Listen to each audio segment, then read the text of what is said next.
श्री शिवाय नमः साथियों, राजस्थान में होलिका दहन किस तरह से किया जाता है, कितने दिन होली चलती है, क्या क्या वहाँ के रीति रिवाज है, सब जानेंगे इस वीडियो में। चैनल को जरूर सब्सक्राइब करें।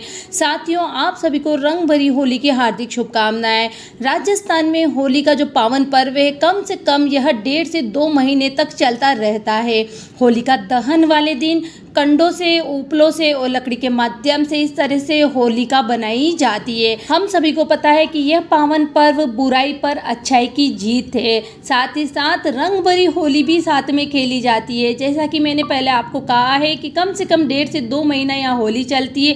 फाल्गुन का पूरा महीना यहाँ पर फूलों की होली खेली जाती है। साथ ही साथ उसके बाद रंग भरी होली खेली जाती है रंगों के साथ। वो चलती है कम से कम 15 से 20 दिन। अलग अलग डिस्ट्रिक्ट में, जिलों में अलग अलग दिन खेली जाती है। कहीं ये धुलंडी के दिन खेली जाती है, कहीं ये रंग तेरस के दिन, कहीं ये शीतला सप्तमी के दिन। तो यहाँ बहुत मान्यता है।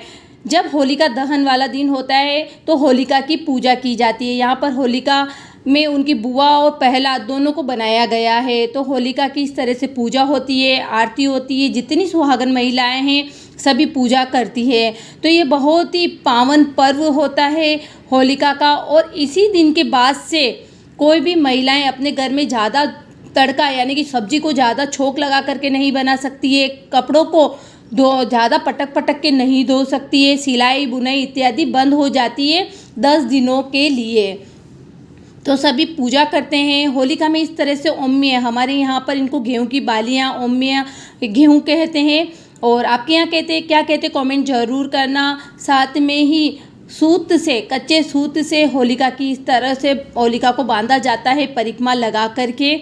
और लोग अपनी नज़र भी इसमें उतारते हैं। जितनी घर की नेगेटिविटी है तो वो एक एक नारियल का गोला ला करके होलिका में डालते भी है। और फिर होलिका की आरती होती है। ये लीलवे सेके जा रहे हैं।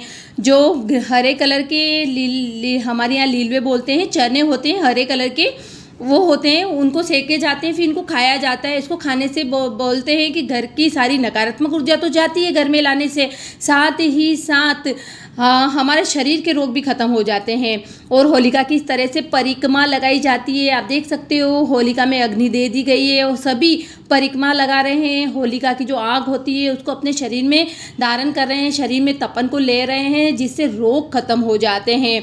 तो ये दिन ऐसे ही साधारण नहीं होता है। छोटे बच्चे जो होते हैं ना, उनको भी आज यहाँ परिक्रमा लगवाई जाती है। हमारे यहाँ बोला जाता है कि छोटे बच्चों का ब्याह करा देते हैं होली के साथ एक बार। तो ये बहुत ही खास परंपरा है जो हर घर में यहाँ निभाई जाती है। चाहे बच्चा 1 महीने का हो, 2 महीने का हो, 1 साल का हो, पर उसकी परिक्रमा करवाना होलिका में ज़रूरी होता है। तो ये आप यहाँ देख सकते हो, यहाँ पर प्रहलाद की जो बुआ है उनको भी बनाया गया था। प्रहलाद को भी बुआ, आप देख सकते हो, बुआ जल करके ख़त्म हो गई है होली में और प्रहलाद बचे हुए रहेंगे। तो ये बहुत ही, ये देखिए, आप देख सकते हो, अच्छे से आप देखिए, प्रहलाद अभी भी है और बुआ होली में ख़त्म हो चुकी है, जल चुकी है। कहते हैं पंडित प्रदीप मिश्रा जी ने तो यहाँ तक कहा है कि बुआ ने बाद में प्रहलाद को बचा लिया था। जो वो शॉल मिली थी, बुआ को जो दुपट्टा मिला था, वह उन्होंने बाद में प्रहलाद को उड़ा दिया था। इसलिए इस पावन पर्व को बहुत पवित्रता के साथ मनाया जाता है। तो भाई, राजस्थान में तो यही रिवाज है कि होलिका दहन के बाद होली को ठंडा भी किया जाता है 7 दिनों, जब तक शीतला सप्तमी नहीं आ जाती तब तक। ये देखिए, लठमार होली भी खेली जा रही है यहाँ पर। तो बहुत ही सुंदर तरीके से राजस्थान में होली मनाई जाती है। क्या आपके यहाँ पे भी ऐसे ही मनाते हैं क्या, ज़रूर बताना। चैनल को जरूर सब्सक्राइब करें। भोले बाबा के आप दर्शन करिए, कितना सुंदर श्रृंगार किया है। आज तो साक्षात गंगा मैया के भी दर्शन हो रहे हैं। तो साथियों, बस अब राजस्थान में अख्ते शुरू हो गए हैं जो शीतला सप्तमी तक रहेंगे। आपको और भी वीडियोस मिलती रहेगी। चैनल को जरूर सब्सक्राइब करें।